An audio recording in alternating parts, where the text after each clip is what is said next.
Hey, it's Scott, ROCKFILE, back with another podcast review for you. Let's talk about the 2024 Hellboy, The Crooked Man, in its 4K edition. Well, I have a few things to say about this movie, but let's get to the short version first. Who is this movie for? If you are a die-hard Hellboy fan, and I don't mean of the movies, I mean of Hellboy in general, the comics, the books, the whole universe, then you probably need to add this to your collection. It is a Hellboy story based on a 2008 comic, one of Hellboy's best horror comics, The Crooked Man. They just took that and made a movie out of it, that comic book. They stuck to it. Brian Taylor, who directed this, directed the Crank movies, directed Gamer. He directed some mediocre movies.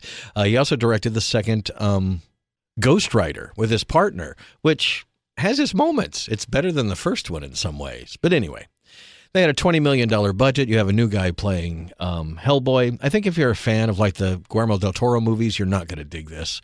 If you're a fan of that third movie, well, you're probably not going to dig this either. But if you're a fan of Mike Mignola and what he does, then you might enjoy this film. There were parts of it I really liked. First up, Jack Casey. I've never heard of him. He was on The Strain, which I watched a little bit. But he's playing Hellboy, and he does a surprisingly good job. I think all three guys that have played Hellboy in the movies have done the best they could do trying to get it close to what the comic book is because, well, the first two movies are very much Guillermo del Toro's version of Hellboy, even though Mike Mignola was involved. The third movie was also another director's version of Hellboy, even though Mike Mignola was involved. And Mike Mignola wrote the screenplay for this one based on his 2008 comic. He was more involved in this production than any of them. There's a lot of practical effects. Hellboy was achieved practically. Some of the other stuff was achieved practically. There's very little computer-generated stuff. And some of it's weak, some of it's not. But $20 million budget's not small change for a horror movie, a small horror movie. It takes place in 1959, Appalachian Mountains. There's some evil going on. The movie just starts with no prologue, no behind the scenes. It's just 1959. They're on a train. They're transporting something dangerous. It starts to get loose because of whatever's going on in the woods there. The train, there's a wreck. They get lost in the woods, and this supernatural adventure happens. Now, we're used to the Hellboy movies that look like giant superhero movies, end of the world kind of stuff, but most of the Hellboy comic books were small haunted house stories, one single vampire to take care of, one single witch to take care of, that kind of thing. So they're going up against the Crooked Man, and you find out throughout the movie that this was a man who was not a really nice guy, and now he works for the devil collecting souls. He's a pretty creepy character, and the actor doesn't look anything like it and kind of disappears under the prosthetics and did an amazing job. I thought both Hellboy, the Crooked Man, and some of the other characters were really great. Matter of fact, there's a preacher in this movie. I couldn't recognize him at first. It's the butler from the Fresh Prince of Bel-Air. He's like 70 now, and he's a preacher in this movie. It took me a while. Everybody else has been a lot of TV performers and things like that. But all in all, the movie's not terrible. Now, if you're expecting the first three Hellboy movies, this movie is definitely not that. And I think if you're a Fringe fan and you love the Guillermo del Toro movies and you didn't like the third one, you're not going to like this one either. It's not a great film. But that being said, it is a fairly accurate adaptation of a good comic book, and it's a little horror movie. It's not a big superhero movie. It is a horror movie. There are witches, there are evil spells, there are witch balls, which is kind of funny. Anyway, long story short, this is a movie with a $20 million budget that only made $2 million. It was distributed by Ketchup Entertainment, which hasn't done a whole lot. It was dumped on Blu-ray here in the United States. It opened in theaters back in October, but a few months ago it was dumped, and we didn't even get a 4K of it. So I I got it from a U.S. company, but it's an import version of Hellboy from the U.K. It comes in a thicker case like the UK has for their 4Ks. It has a nice slipcover on it, and inside there was a poster, two-sided poster, and some of those postcards, art cards that, what is it with UK and art cards? They get that in almost all their releases, and we don't. You get the Blu-ray and the 4K. The ad that I bought it from said the Blu-ray was Region B, but it's not. I was able to watch the movie on Blu-ray and all the extras, plus the movie on 4K. There's good and bad to this package. Like, the extras are great. They interview everybody involved with the movie. Some of the interviews are 8 to 10 minutes. Some of the interviews are over 15 minutes. And there's probably at least 10 to 12, 15 interviews. There's a lot of that. There's some B-roll footage that shows you a lot of behind-the-scenes stuff, and you can see how practically they did a lot of this stuff. People flying around and stuff on wires instead of, making computer-generated and not look real. It actually looked much better that way. And the trailer is on, and that is all on the Blu-ray. I did compare the Blu-ray to the 4K, and there really isn't a huge amount of difference. I actually said this in an online forum today that a lot of people with 55 and 65-inch TVs don't see much difference between Blu-ray and 4K. But go to a bigger screen, to an 85-inch to 100-inch, you're going to see a massive difference in resolution. Because 4K, you can just blow up 4 times as big as the 1080p picture. There is no HDR and no Dolby Atmos or anything like that on the 4K. It is in 4K, but it's standard color. The soundtrack was good. It was a good 5.1, but it wasn't anything super spectacular. I thought there was some very good moments of immersiveness and things behind you and around you, that kind of thing. But no HDR. I think the movie could have used it. Now, it does look good on the 4K. It's tight, concise. If this is an upscale, I'd be surprised because it really does look like a native 4K transfer.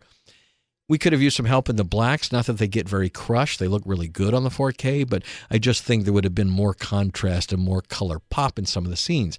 It's not completely drained of color, say something like the recent movie I reviewed, In the Lost Lands, but it does have a stylized look to it, kind of akin to something like The Witch, say, because you are in Appalachian Mountains in 1959. There's really no technology in the movie. Another thing, I think they could have done a little bit better. They play some music from the time, obviously the houses, the clothes, and everything they got right, but I don't know, some of the characters speak very contemporarily, and that kind of takes you out of the whole this is 1959 kind of thing.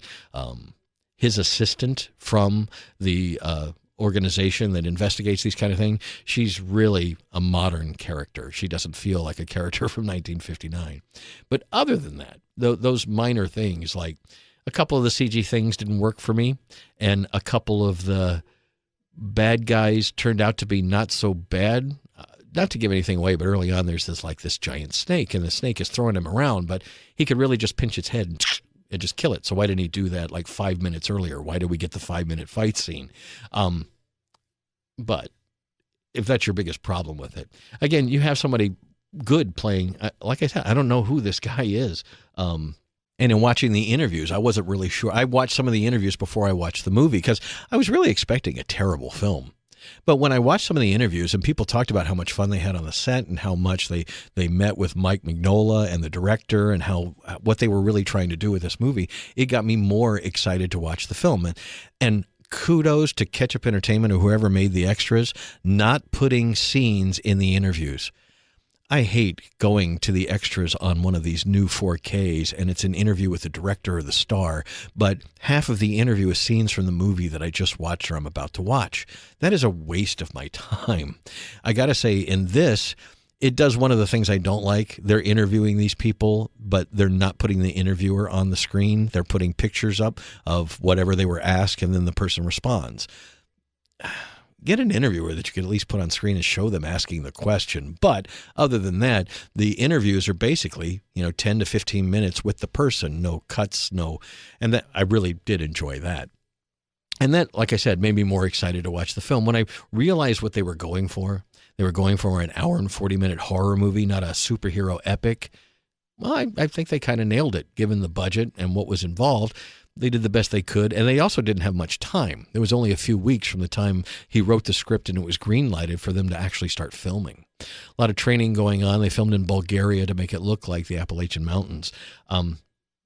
It was better than I expected, but again, if you're a fan of the Guillermo del Toro movies and you didn't like the third one, you're definitely not going to like this.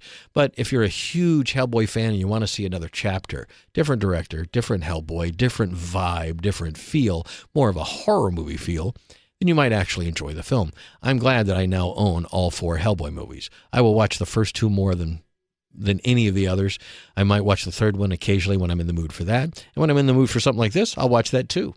So yeah, I didn't think it was horrible. I think it would be easy to call this horrible because it's not what you want or want what you not what you expect. But I think a lot of movies get bad reviews for that reason. It's not what I wanted. It's not what I expected. Well, I went into this expecting a horrible film, and I got a labor of love from a group of people that really wanted to do Hellboy right, closer to the comic book version. You can decide whether they got there, but this is not a horrible film that should be panned. It's just not what you wanted or expected, but it's not bad. So anyway, I'll watch it again at some point. Like I said, there was a few things that I really, really liked about it, but I don't want to get into spoilers because nobody saw this movie. It just starts. The biggest problem with the film is they use this old style, like 50s, 60s horror movie, dun, dun, dun, and then the movie just starts. They're on the train. There's no, we now join Hellboy in 1959 at this, and he's doing this for Professor Broom. There's none of that. There's no Professor Broom. They don't really talk about the agency he works for. It just starts like a comic book would just start. We're on a train, and here we go. And then the thing they're carrying gets giant, and they have to fight it, and the train crashes. And they spend a lot of money on the intro. They spend a lot of money on the end. In the middle part, there's some great scenes in the entire movie. It just doesn't come together to be that bombastic Hellboy movie you expect, but that's not what they were trying to create. And if you're looking for an adaptation of The Crooked Man, it's not a bad adaptation of that comic. There's some scenes in the movie that are taken directly out of the comic book. The director said very clearly that as he was explaining to the Bulgarian crew that they were using to make the film, I wanted them to know how I make movies. They're very good at making movies, but we're making this one different. And it does have a lot of his trademark speeding things up and a little controlled chaos kind of stuff he does with his directing style, but he didn't go all in on that. There's more of it in the beginning and end than there is throughout the entire thing. I don't know. I don't think it was ever going to be a big hit. I don't think it was ever designed to be with a $20 million budget. If had it made about $60 million, they'd be thrilled with that. But it didn't. And it's available now if you want to check it out. If you're a huge Hellboy fan, check it out if you're a fan of the entire universe. But if you're a fan of the Guillermo del Toro movies and nothing else, well, then don't bother with it and go watch something else. I would highly recommend Novocaine this weekend. I'm Scott. I'm ROCKFILE. Thank you for listening to a podcast. Please like, share, and subscribe, and have a spectacular day.